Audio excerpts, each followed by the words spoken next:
Before hearing about the oil event, I was sitting a couple of exams, but I was afraid because I had put my head in elsewhere. I wasn't focused on my exams, I wasn't focused on anything, I was focused on other things. This led me to slip my grades a lot. And as time progressed, I heard about the oil event that was happening inside of the church, and I thought, okay, when I receive my oil, I'm going to challenge myself and I'm going to challenge this and see, okay, if I put in the work, I want to see if the oil worked. As I received my free bottle of oil, I remember anointing my pens and my hands and the exam papers, and I said I want to get the best grades which I could get.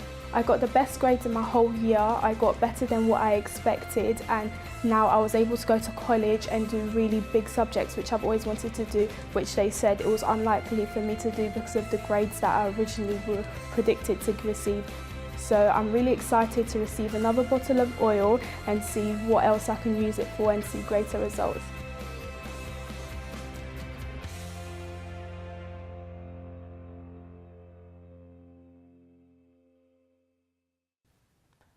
Hello, a very good evening and welcome to Finding Answers.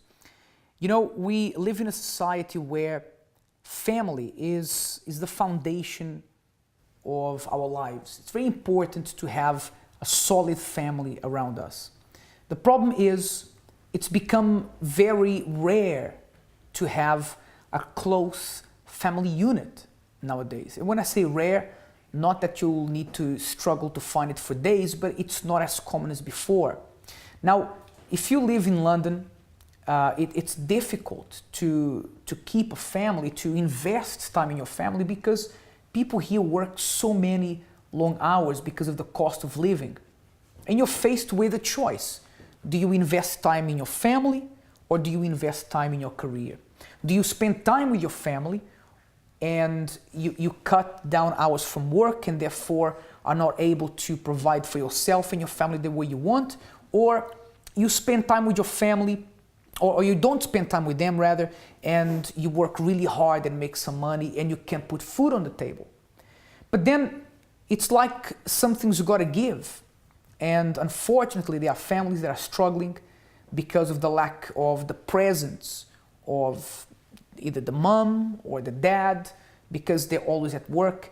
And you can't really judge the mom, you can't really judge the dad because they're doing their best, right?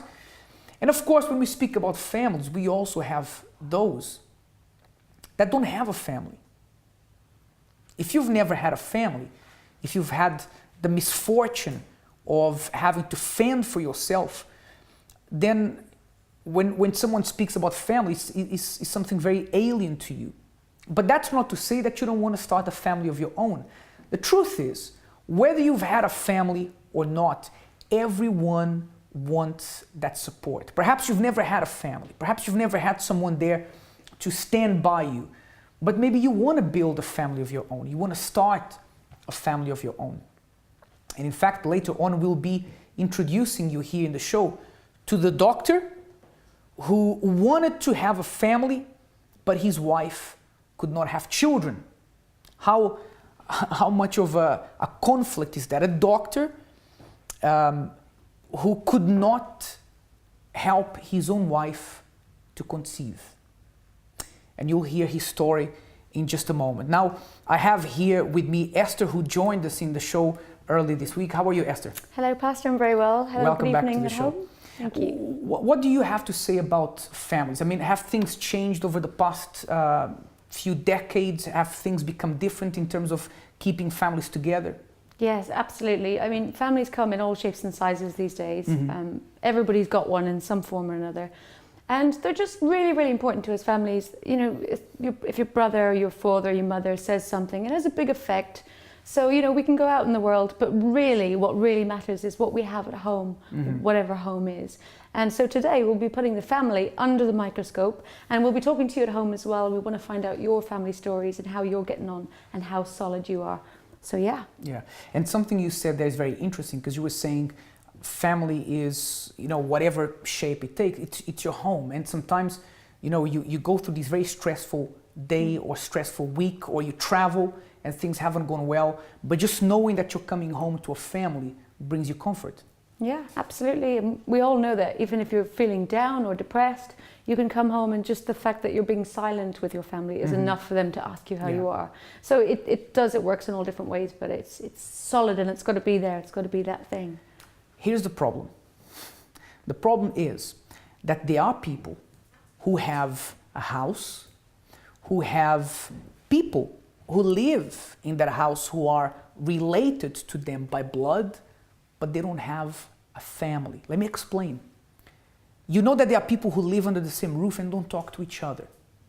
You've heard of family feuds that last for years.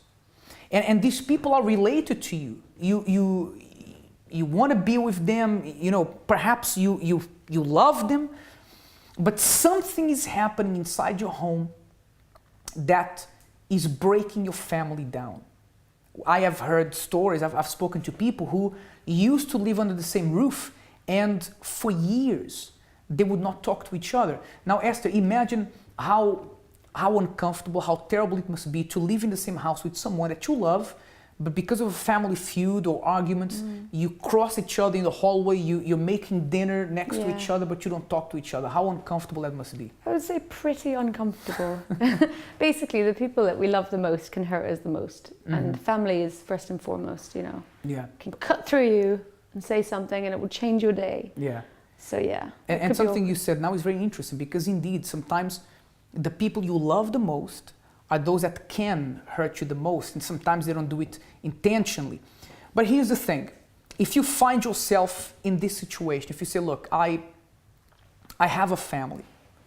I have a family, but I have a family on paper. But we're not a family unit. We struggle.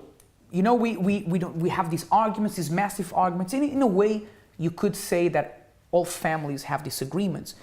But things are not normal when you have no peace at home, because your home should be a place of peace. Actually, they say that an Englishman's home is his castle. Is that how it goes? Yes, exactly. An Englishman's home is his castle. And that's the place where you should feel strong, where you should feel secure. And maybe you work 9 to 5 or whatever shift you do, but by the time you need to go home, you don't want to go home, because you don't feel well at home. Things are not well there. Perhaps the marriage is not going well. Perhaps you're having serious trouble with your kids. Or maybe you don't have a family to go to. Whatever the situation is, you know, it's interesting because with family members, you may want to change them. But the truth, Esther, is that no matter how much you love someone that is going through an addiction, that is going through a problem, you cannot physically change that person. No, you can't. I mean, you can say stuff and you can be there for them, but you know, family know what to say to each other to make each other feel better, but they also know what to say to each other to make each other not feel so good. That's why it hurts the most. I think being there is one of the key things of a solid family. And although some families are very, very solid, but it does come in individual pieces. So it's like a game of chess, if you like. You know, there's the mum, the dad. Perhaps there's no dad, perhaps there's no mother. There's children, siblings, and all these relationships have to be nurtured. So it takes a lot of effort. Absolutely. So if you are going through a situation in your family that you say, look, James, I don't feel my house is a family. I don't feel my house is a home. I have these people that are related to me by blood. I love them, but I can't make our relationship the way it should be. And perhaps, like we were saying, you try to change this person, you try to tell them to change, but perhaps the more you want to change them, the further away they go from you. Perhaps you love this person so intensely. When you're away from them, you love them, you want to be with them. But the moment that you're together, you can't stand being in the same room. I mean, this happens a lot. And maybe you say, James, I don't know how I can love my family so much and I'm not able to help them to stick together. And that's where prayer comes in. And by the way, I just remembered we were talking about the story of Jude, Dr. Jude, who's here with us tonight. I don't know if we can get a camera on him. I know it's a little bit early. We're only going to do that after the break. But I want to ask him something. Dr. Jude, how are you? I'm fine, Pastor. Is it true? What kind of doctor are you? Is it true you're a gynecologist? I am. A gynecologist. And the reason why I wanted to ask you this is because it's a paradox that you, as a gynecologist, could not do anything for your wife to conceive. Right? I mean, you could try to do, but it wasn't working. Yeah, yeah. And that's like a very big paradox that you should be able to help and you couldn't. Did you feel hopeless? Well, I mean, it was quite a difficult situation. It's one of those things where you feel like you don't know where to turn to, and then the expectation on you kept going up, and you can't do anything to help yourself. And then you've tried everything you can. You get to a situation where it's not about the money, it's not about anything, what you just can't. How bad did you want a family?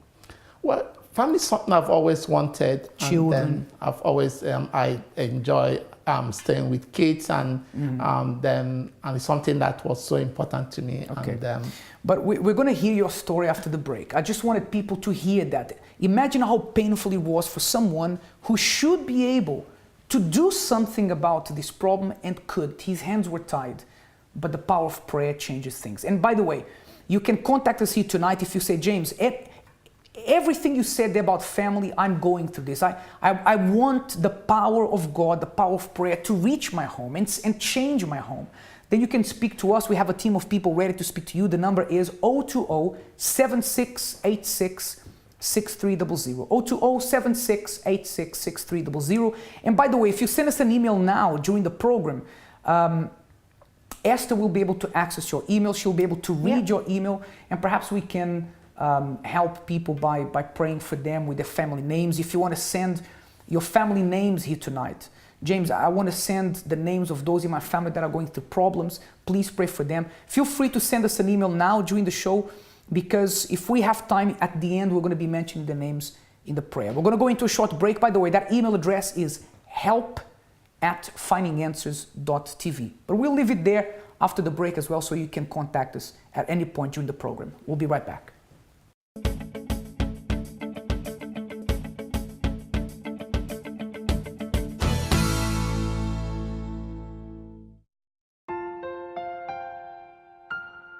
They say that home is where the heart is, a place that should be filled with joy, security, happiness, and memories. However, sometimes our own blood is the cause of most of our pain. Before you lose hope, try this. Every Thursday, come and pray for your family and receive the guidance and support that could help you all reconnect again. After all, no amount of success can compensate for a broken family.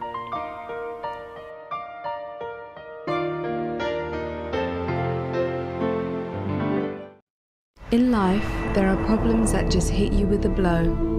Everything crumbles away, and the heartache never seems to disappear.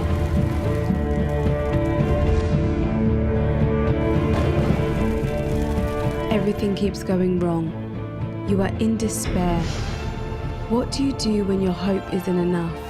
When your single prayer seems to return unanswered, and the persistent problem is still there?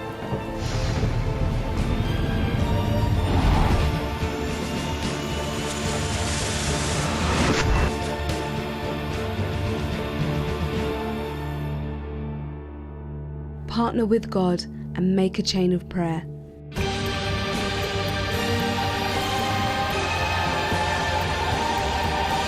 A Chain of Prayer is a weekly series of uninterrupted prayer and action to tackle the most stubborn of problems. Make the chain of prayer and turn things around once and for all. Don't give up. Make a chain of prayer. It works.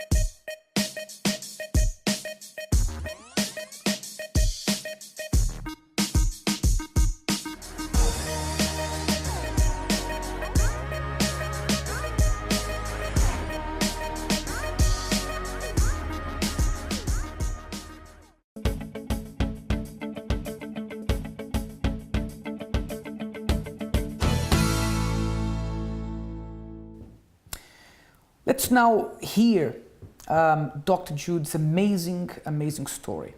And you heard the paradox he was in, because he had all the skills to be able to know how to help his wife. Unfortunately, as a doctor, you have certain limitations. But let me allow him to explain the things he went through and how he overcame those problems. Once again, welcome to the program.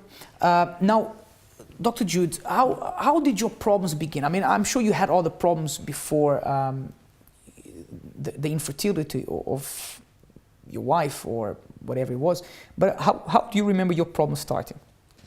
Well, I mean, it's a bit difficult because by the time we were married, we both have normal issues with families where you start off. And when we got married, our intention was, get together, start a family, have children, and then, as people will say, live happily thereafter, but that wasn't happening. So basically, when we started, we got married, and after 6 months, 1 year, 18 months, 2 years, nothing was happening. So we then had to start going for investigations and trying to resolve whatever was going on. And instead of getting results, things were getting worse. And obviously, when you're in this sort of situation, the days look longer or appear longer, and the weeks look like months, and the months look like years, and your life is focused on that problem. And it just takes your attention. Your life basically stops and is focused on how to resolve this single problem. And it carried on from there, and eventually it went on and on and on, and we were spending quite a lot of time, a lot of resources, a lot of energy, really, because it started draining our energy. Instead of spending time together as we used to, enjoy things that both of us we normally want to do. We spend most of the time thinking about when is the next test going to come up, when is the next medication going to be, and it carried on and on and was really sapping our energy, and so there was no family. We just were living on day to day trying to solve a problem. But so the fact that you couldn't have children, that your wife couldn't conceive, that brought problems even to your marriage, because you had to be going to these doctor's appointments and trying to make things work. Instead of you enjoying each other's company, you were always trying to overcome these problems. So it was even causing other problems. Absolutely. I mean, the thing with infertility or subfertility is that it's not a one-sided problem. Infertility, most times it could be a problem with both partners. It could be problem with one partner only, or it could be, as I said before, it could be something that you can't put a finger to. So, but whatever it was draining our energy, was draining our resources, was taking our focus, and so it affected affected every aspect of our lives, because it was like everything stopped, and all our life was trying to resolve this issue that went on for years and years and years. And then how were things financially for you guys at that time? I mean, you said it was draining your resources. How were you getting by at that time? Well, I mean, that time when we started, we weren't in the UK, we were in Nigeria at that point. And because you pay for your treatment in Nigeria, you have to source whatever treatment you need. You don't have NHS, so you have to pay for whatever you want. So most of the money we were making from our practice, we used to buy medication, and the investigations we were having, because we were doctors, some of our friends in the field helped us to do things like scanning and blood tests and investigations, but that still didn't solve the problem. Okay, now another thing I wanted to ask you is this, because I'm aware that in some cultures there's a lot of pressure from family to have children quite early in the marriage. Did you go through that? Absolutely. I mean, like, fortunately for us, we've been a kind of couple that we tend to limit our problem to just both of us. I mean, we don't let people put a lot of pressure on us, but despite saying that, the pressure was still there, and it was a kind of difficult situation because you meet with people all the time, and even if you don't want to think about it, somebody will remind you about it. They ask questions. Well, they don't even just ask questions, they'll tell you even more than that. And I had sort of friends that you go out with, and they can say things that will really hurt you really so bad that you remember it for the rest of your life. Right. And you remember it every minute of your life, and they will say it in such a way that you can't mistake it. So, yeah. Right. Coming to the UK, I mean, you came here. How was the beginning here in the UK when you got here? When we got here, obviously we didn't know. I didn't know what to expect. My wife was born here and brought up here, so she knew the system and she knew what to expect. So we thought we get here, and I wasn't actually. You get to a stage in a problem where you don't know what to expect anymore because you don't know how the problem is going to get solved. You don't know whether the problem will ever get solved. You don't know. You live on a day-to-day basis, and your anxiety becomes a part of your normal life. After a while, you start getting desperate because as the months roll by and get into years, whatever dream you have is shifting further and further away from you. And after a while, it seems as if it's never going to be realized anymore. And what about your faith? I mean, did you believe that God could help you? Did you think, look, I'm a doctor, but I've reached my limitations. I can't help my wife. Maybe God can. Did you think that, or what was going through your mind? Well, I think unless you actually have somebody who can help you and introduce you to where you can get help, it's difficult because that's not the first thing you think about. You hear people say, "Oh well, I went to church and someone prayed for me, and I managed to have children eventually." But it sounds so far-fetched and so unscientific. And the last thing you want to be telling a doctor is that they should go to the church and get someone to pray for them, and they will have children, and they will tell you, if something must be wrong with you, because if you're a proper doctor, you shouldn't be thinking like that. You should be thinking scientifically, what can science do for you? So there was a conflict of science and faith. Yeah, I mean, because personally, having both of us being doctors and both of us having, scientific interpretation of problems, getting faith inside it or getting someone to actually give you another direction is quite difficult. So because you're biased already and you believe, well, I mean, how can this possibly be? Okay. I know how, we know all the reasons why something didn't work, but we didn't know how all those reasons could be bypassed and short-circuited to solve a problem because, we weren't brought up thinking that way. So I never believed in going to churches. I never believed in prayers. And I thought... You believed in science? Yeah, I did. Right. I still do. But now you also believe in God? Of course, very much. But you're going to tell us about the rest of your story in just a little bit. I believe we have an email. Esther's going to read the email now. But I want to let you know that if you want to contact us now during the program, whether by email or by telephone number, this contact... the number in the email will be on your screen. You can feel free to call us, to email us at any point.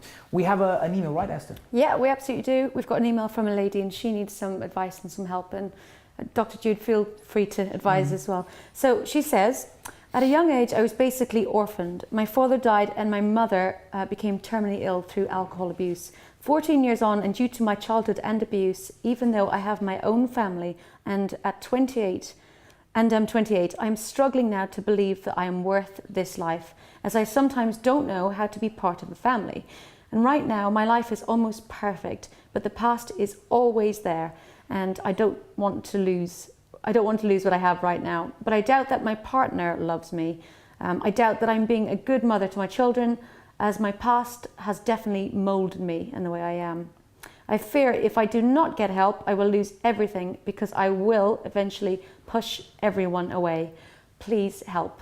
So it's interesting there that she said she wants to She feels she's going to push people away because actually she needs them more than ever. Yeah, but you know, we didn't want to mention your name on air, so that I wanted to make sure we could give you the advice without you feeling that, you know, we were revealing your problems. And the thing is, you know, you said that your life right now is pretty much perfect, but what you feel affects you is your past.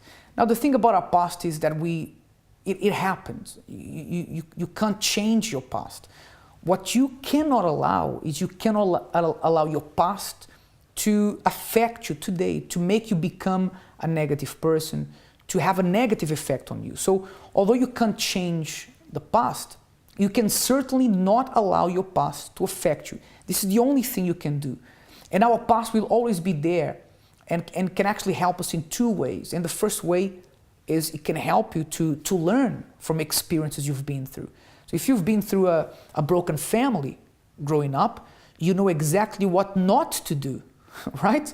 You know exactly what not to do to have a broken family. It's just doing the opposite of what you saw happening in your house. And the other thing is that once God changes your life, your past is there as the proof to show you where He took you from. So what I want to tell you is this. You will never erase your past. It will always be there. But what you can do is you can grow as a stronger person. You can overcome the traumas of the past and leave that behind. And God can help you to do that. Okay, so it's a matter of you learning how to use your faith. We need to go for a break now, but we're going to come back to hear Dr. Jude's fascinating story and how he went from believing just in science to believing also in God now, and how that managed to help him to change his life. We're going to go into a short break. We'll be right back.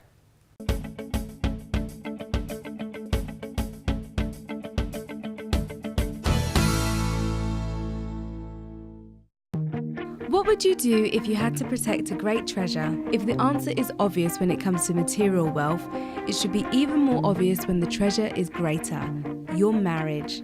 In Bulletproof Marriage, the couple Renato and Cristiane Cardoso offer solid guidance to those who appreciate the value of their relationship and want to shield it against the risk of divorce. Besides their years of counselling thousands of couples, Renato and Cristiane present the hugely successful TV show The Love School, as well as marriage courses around the world. In over 2 decades, they have lived in 3 countries and have given hundreds of talks in more than 30 countries. Speaking from their long and sometimes troubled marriage experience, the couple offer practical tips to protect current and future relationships. To order your book online or for more information on the Love School event 2014, visit our site, theloveschoolevent.com. This event was brought to you by the UCKG Help Centre.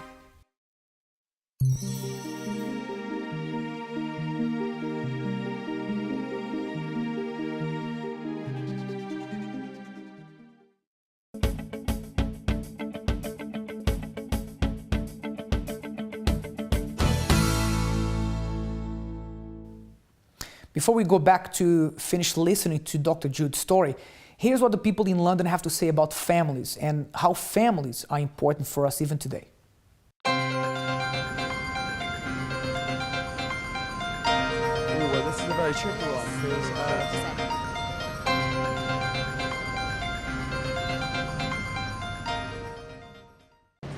Hello, my name is Esther Shepherd and I am finding answers on the streets. Now today we'll be chatting about the all-important family. They're the guys we fight with, they're the guys we love. Sometimes they annoy us, but how strong is your family? Let's go find out. How important is family to you? Basically, family, I mean, if it's wife or kids, they're always important. Like if it's like wife, they're like our support. Sometimes some men's like they don't really believe that, but it's very important to have a family. Women mainly, like they are very important for men because men cannot think just themselves. I think sometimes they think, but when they have a woman's beside, it's all the more important. It helps to enhance their knowledge and etc. Very important. I think family's the how do I put it, It's a bridge. yeah, it's what keeps us together. If there weren't family, then there'd be nothing, I think. Yeah. I see every family the same, love.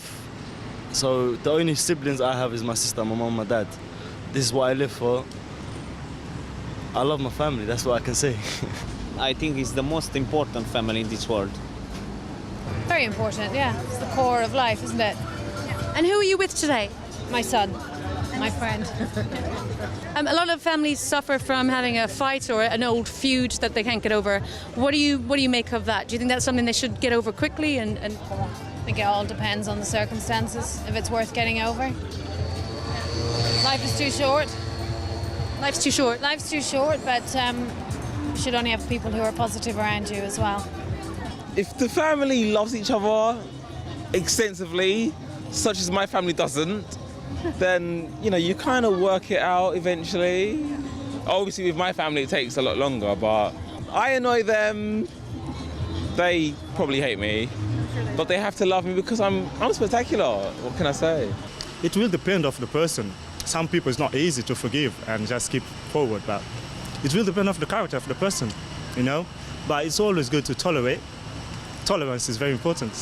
So it will depend on the person, as I say.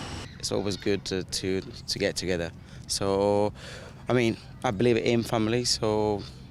Let's say it like this. You never know what's going to happen to me in 2 minutes. I might die. So never hold a grudge on no one for any reason, because life is short. We're all going to die one day. And the ones we love is the same blood. Yeah, it should always be together. That's what I think. But sometimes people are very stubborn. And if I'm right, and you're wrong, and we can't seem to find out how I. Do you think friends are as important as family, or do you think there's a difference? The friends that I've made are my family, but you have different friends, so there's like associates, but my best friend, she's like my sister, so I call her family. Yeah. Not every time. Yes, yeah. I mean, how badly you mess up with your friends, you can always like come back to your family and be like, I shouldn't have done that and I'm sorry, and get forgiven. So that's really cool. Can you think of any examples where something happened in your family and your family supported you or helped you through that? I'd say having the baby. It's probably a big change in life, and having family support and people come visit, and same with friends. On par, really. Well, I've had cancer, and they were there for me all the time, but there wasn't a big problem with the family or for me. So, but still, they came through for me. If something happened to me, the first person I go to will be my little brother, because no matter how much grief I give him, he, for some reason, always supports me. I don't know how I bless him throughout he's now 18. He became 18 on the 11th of May, and it was amazing for me because I'm 6 years older than him, and I just thought, oh my God, my tiny little baby brother's, 16. I loved it. And then I kind of realized he's not a child anymore. He's genuinely like me. So I was just like, that's kind of cool, but at the same time, it's like, I can imagine how my parents must feel. But no, to answer your question, it's incredible. It's genuinely incredible. And I love every single moment and second of it. That guy is very funny, right? We were all laughing in the studio. He said, well, if families love each other, unlike mine, then yes, families are very important. But I'm sure that, things will work out better for him. But now, something interesting with the street interviews is that people tend to say all the right things. There was a guy there that said, life is too short, you shouldn't keep a grudge because you can die in the next 2 minutes and then you die with the grudge of that person. It's true, but very few people live by that rule, right? But it's true indeed. Going back to you, Dr. Jude, I mean, how did it happen? Your invitation to come to church to learn about faith, who invited you to come, or how did that happen? Actually, when we came to the UK, we were staying with my in-laws, and at that point, they've been attending the church for a while. So they just invited us to they know the problems we've been going through and all that. They didn't want to tell us, come and get help or anything. Mm-hmm. They just said, I can still remember the very Sunday, they just said, oh, why don't you come with us to Finsbury Park? And I thought, well, it's Sunday morning, there's not a lot to do to be a while before I start drinking, so maybe I should just go to church and see. You were drinking? Absolutely. Really? Absolutely. But had it become a bad habit for you? It was quite a big problem. Really? I was drinking quite a bit, yeah. because of that problem? No, I've always, it's not, I mean, I've been drinking before the problem came on. I've been drinking since I was a child, and my dad used to drink with his friends, and I just followed suit. And how was it the first day that you came to church? Because I know that in the beginning when you started coming to church, I know you were a little bit resistant. Yeah. How did that go? I didn't know what to expect in church. I actually came around just to get the people that invited me off my back. I didn't come to, to hear anything. I didn't come to get any. I just came so they will stop inviting me. So I'll just go that once and I won't go again. So when I came the first day, I remember where I was sitting, and the bishop that was preaching for the first time, actually, I saw someone who believed in what they were saying, and I was like so fascinated that this person actually believed what they were saying, and maybe just maybe what they were saying might be true. I mean, I wasn't convinced that it was anything, but I thought maybe it's worth hearing this person again. That made some sort of sense. So that was how it started, and so after that, I came back the next, because then I didn't have anything. I didn't have even bus pass. I couldn't get anywhere. I didn't even know how to go from point A to point B. So I came when the family we were staying with also came to church, so they brought us along. And so we started coming, and then started participating in the activities, doing shares of prayers, and getting advice. Because when you have a problem, you don't know how or when it's going to be, or if it will ever get solved. It's difficult when someone is telling you something, what to take out of it. So we came and we spoke to also people, assistants, pastors, everybody, and they kept telling us, oh, there is hope, there is light at the end of the tunnel, your problem will be solved. And yes, I was like, well, I've had all that before, and it was like, it's just one more story, but let's go through it and see. Tell us about the challenge you made and the results you saw. I mean, the challenges, obviously, from when at that point there was all I could do was listen to what was being said, and talk to pastors, keep attending the chance of prayer, and do what I was asked to do. So I mean, at that point, obviously, the first things that I noticed was, first was to listen to what I was being told, and not just listen, but apply it to life. So eventually, I think what happened over the next couple of weeks, months, the pressure of, trying to have a family wasn't really there anymore, because my attention shifted to actually learning more of what I was being told, instead of focusing so much on the problem.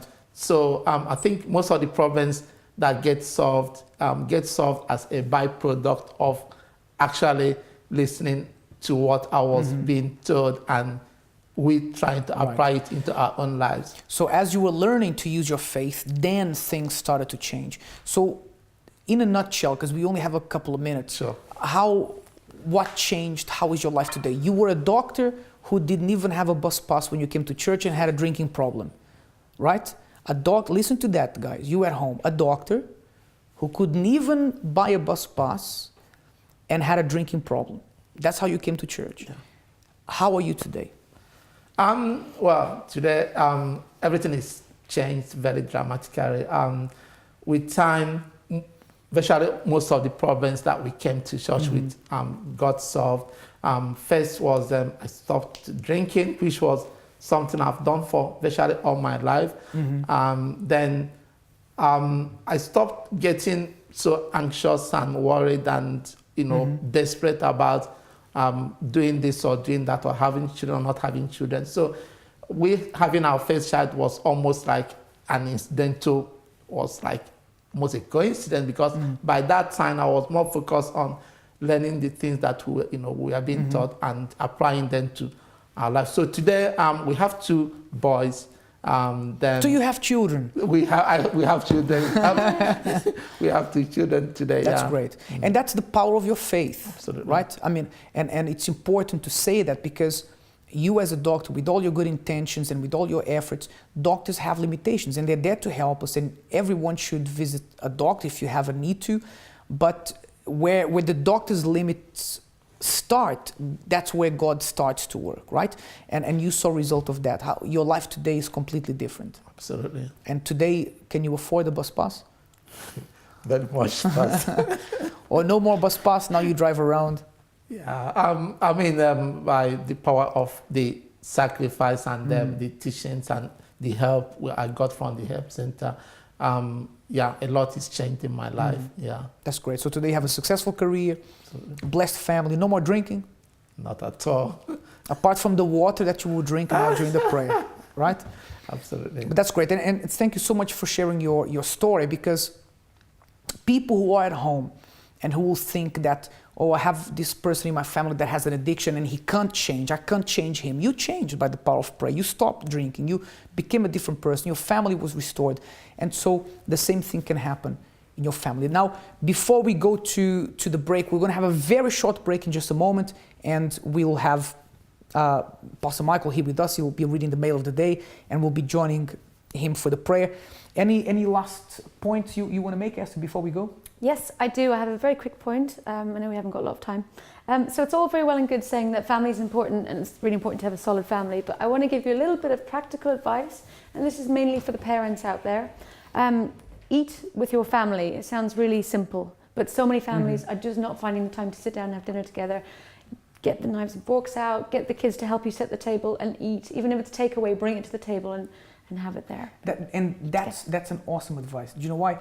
I was brought up like that, and even today I do that. I mean, I have my wife and we live with another couple, and we make it a point, no matter what, no matter how busy you are, lunchtime, if we can, and especially dinner time, everything stops, and we sit down and we make it a point to be together, especially without the TV on. That's important as well. Absolutely. And also, it's a good way to get other people to cook for you.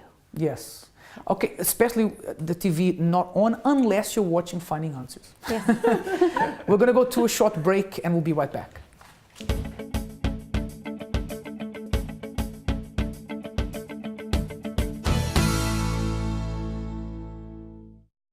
For thousands of years, olive oil has been used for anointing as an act of faith. When you use the blessed anointing oil, it's like turning on a beacon of light and sending out an SOS signal for divine intervention to resolve issues that you otherwise couldn't solve on your own.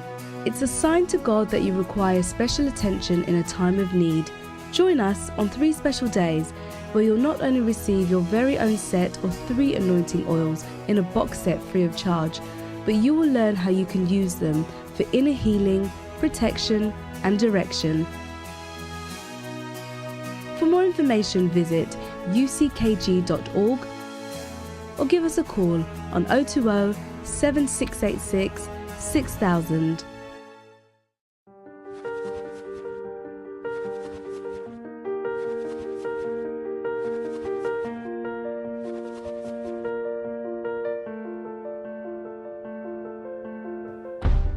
People normally think that there's no greater influence as powerful as Hollywood, but I beg to differ because Godlywood is really making its mark in the world. Now, for those of you that don't know, Godlywood is an initiative aiming to lead women of all ages to become exemplary women of God.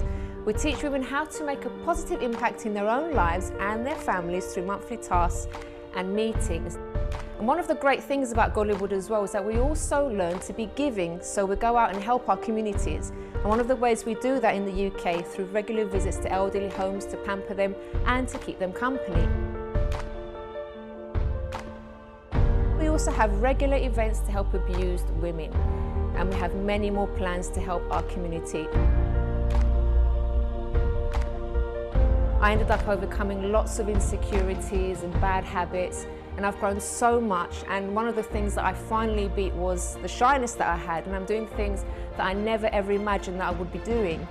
And we have many more plans to help our community. So To summarise everything, Godlywood really changes lives, and I'm so privileged to be a part of it.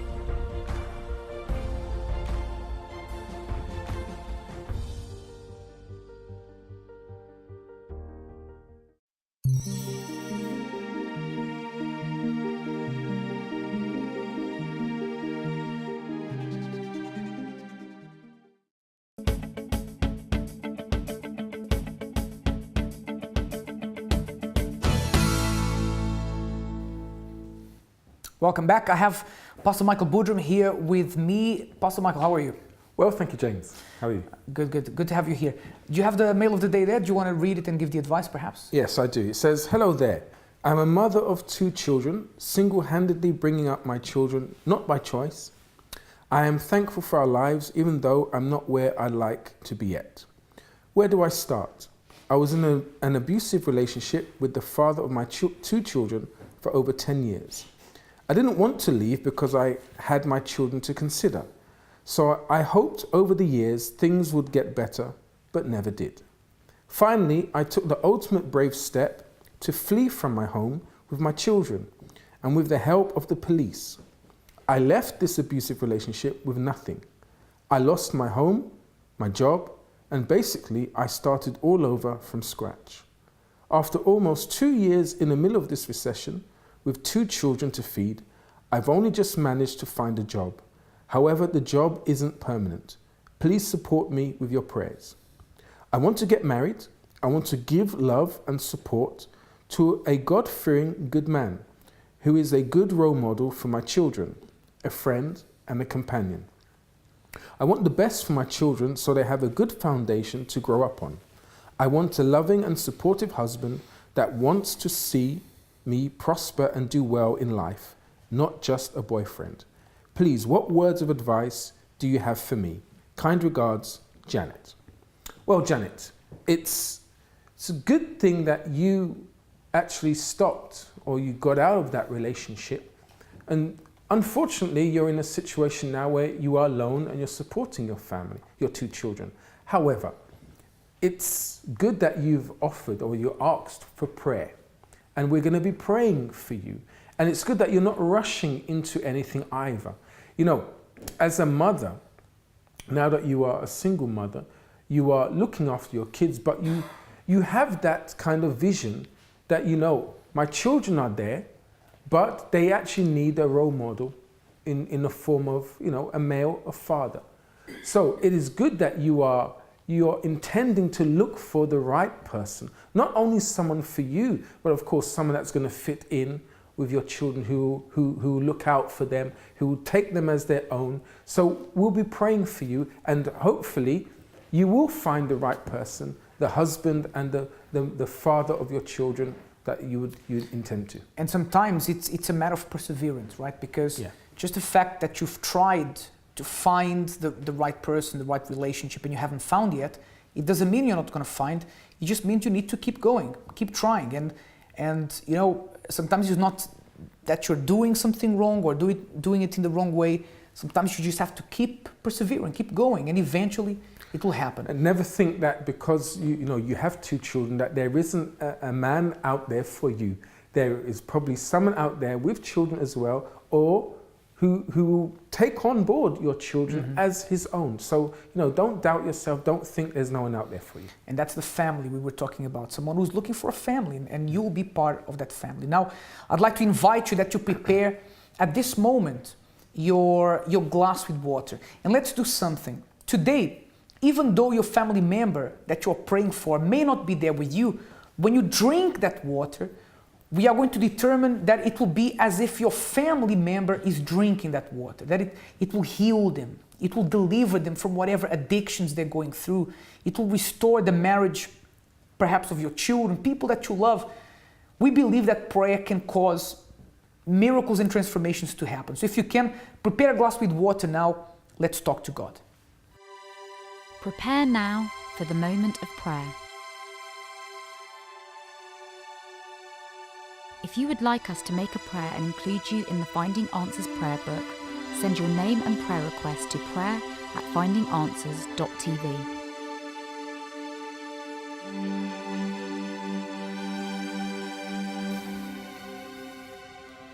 Father, in the name of your Son, Jesus Christ, I pray, Father, for all the viewers who can relate to Jude's story, or if not his story, they have issues in their family and they don't know what to do. Maybe they're not united. They're in the same building, the same house, but they've separated. There's separation in this home. My God, we all have a past. We all can share stories about our family. But as you've helped Jude, you've helped us to be united in our family, in our marriages. So I pray for this mother or father who is desperate, thinking about their children who are misbehaving outside. This wife who wants her husband to be a father, not only to their children, but to be a husband. Maybe we have right now joining us in this prayer, people who want to start a family, people who have a desire to one day be a mother or a father. Lord, there are so many permutations, there's so many things that we could mention here that we don't have the time. But you are a family. You are, my God, you are the one that brought about unity. So I pray, Father, that your spirit of family will enter this house now. And if there's been division, if there's been arguments, misunderstandings, grudges, envy, pain, hurt, my Lord, remove this negativity from this home and let your spirit enter this place now. Enter the room, enter that house, my God, and bring the peace that we believe can take place. So, my God, when this person will drink this water, this glass of water they hold in their hand, wash away the pain, the hurt. Wash away, my God, everything that's been separating these family members from talking to one another, from sitting down and eating together. Remove all negativity in the name of the Lord Jesus Christ. You may drink this water now and receive the strength, receive the peace, receive the power inside of you to make the first step tonight. In Jesus' name.